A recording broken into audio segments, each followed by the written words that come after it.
Teppo Salmanen lamely irons his shirt and covers a hole in it with tape so he can look presentable for the upcoming job interview. However, due to Teppo's criminal past, they refuse to hire him. The man has no money at all, and he cannot even afford a second mug of coffee at the cafe. Teppo understands that he is not very smart and can only work with his hands, but no one needs his abilities. At the same time, waitress Sari draws attention to Teppo.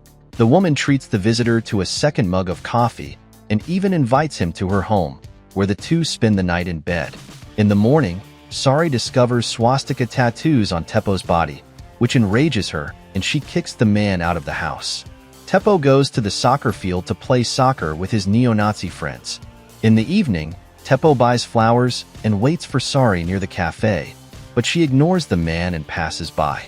The next time Teppo notices Sari is at a bar, where she is relaxing with her friends. Then Teppo goes on stage and sings a vulgar but romantic song for Sari. After this, Teppo promises not to bother the woman anymore and leaves. However, Sari follows him out. The two again spend the night in bed, and in the morning Sari, like last time, drives the man away. Teppo notices that the woman's fence is broken. He asks for tools and fixes it. Sari likes Teppo, but she says they can't be together since she has a son. Teppo promises to adopt the boy, but Sari replies that this is impossible. Then Teppo jokes that if the United States elected a black president, then anything is possible. This joke makes Sari very angry. She runs home and locks the door. Teppo goes to see his friends who are sitting at a bar. Harry, Teppo's younger brother, is going to join the army in a few days.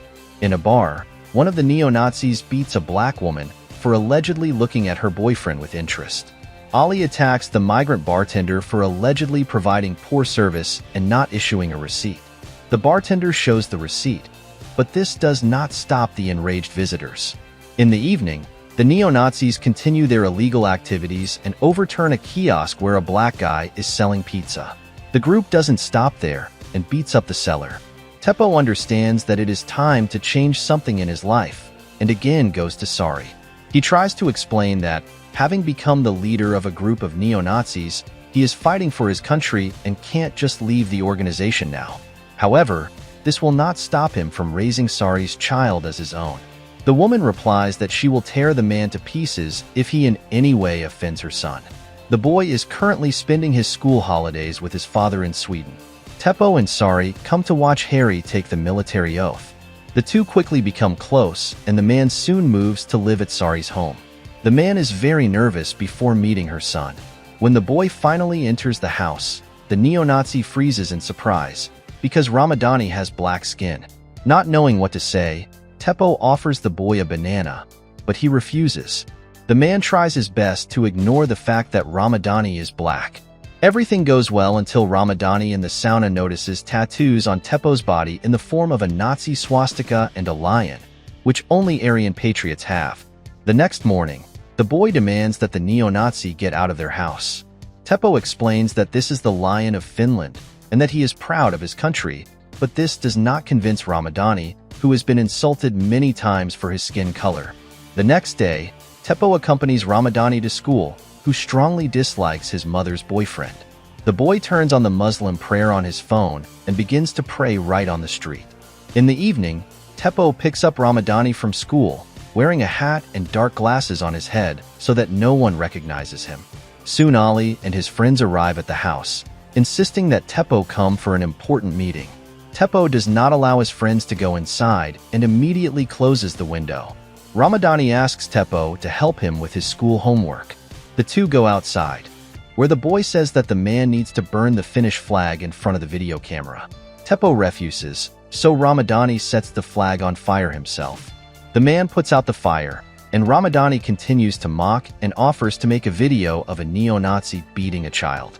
Then, the boy asks Teppo to fix the electrical wiring in the house, and when the man touches the wires, Ramadani suddenly turns on the electricity, and the man is painfully shocked by the current.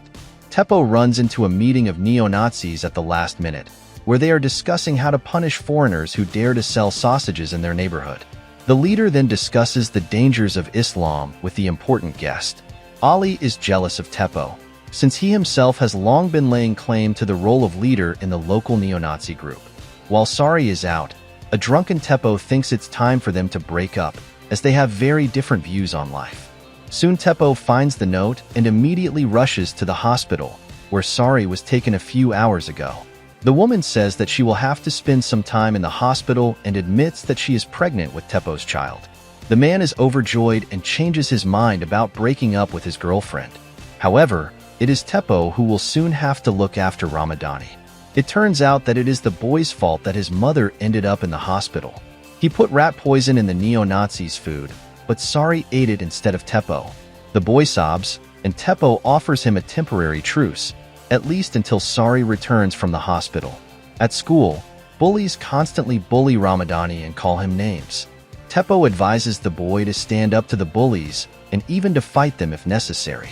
In turn, Ramadani promises that he will duck in Teppo's car so that he is not accidentally seen by any of the man's friends.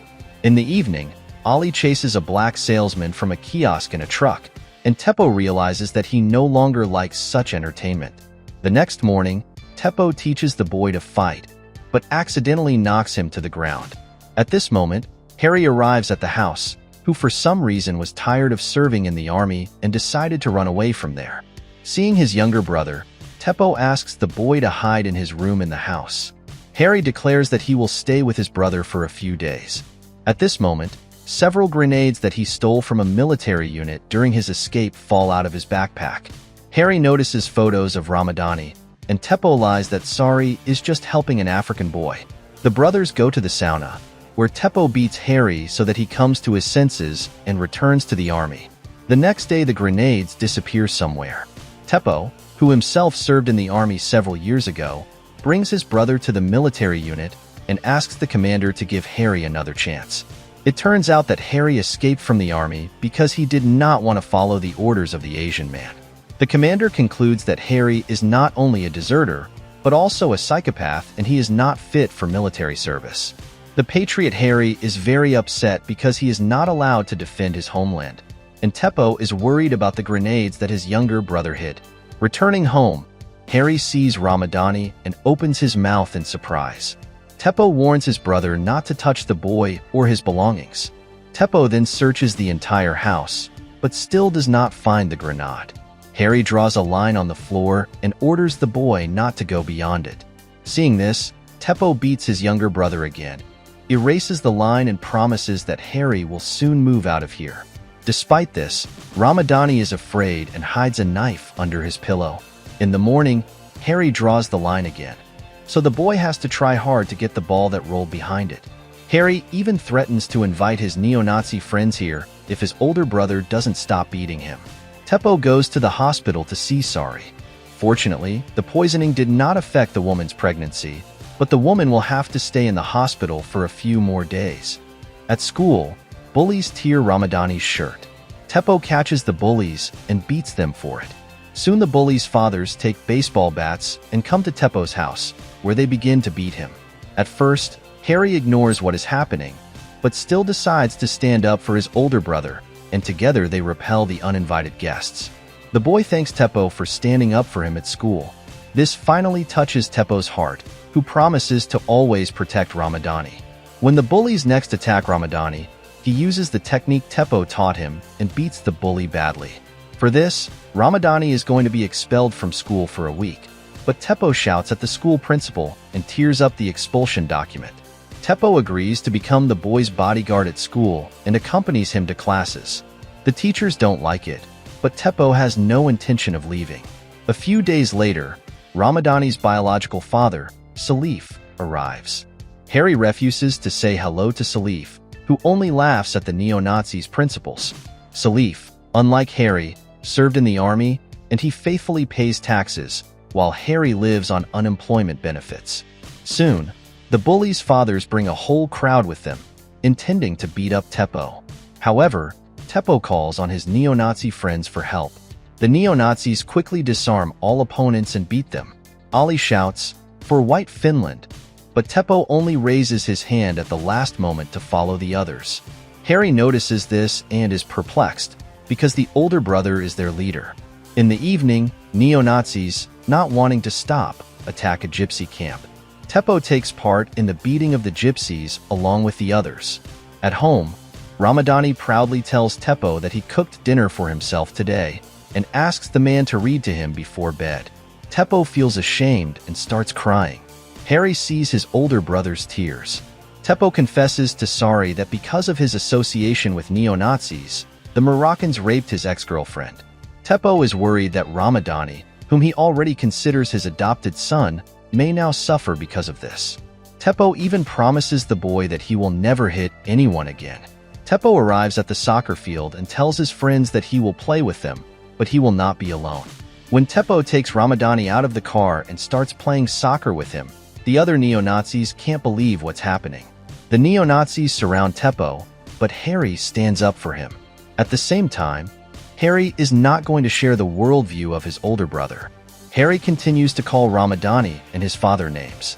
Teppo says that his younger brother is disgracing him and he should leave here. Salif now angrily jokes on Harry, saying that he has even been kicked out of the army. Harry can't stand it and takes out a grenade, but his older brother persuades him to put the pin in place.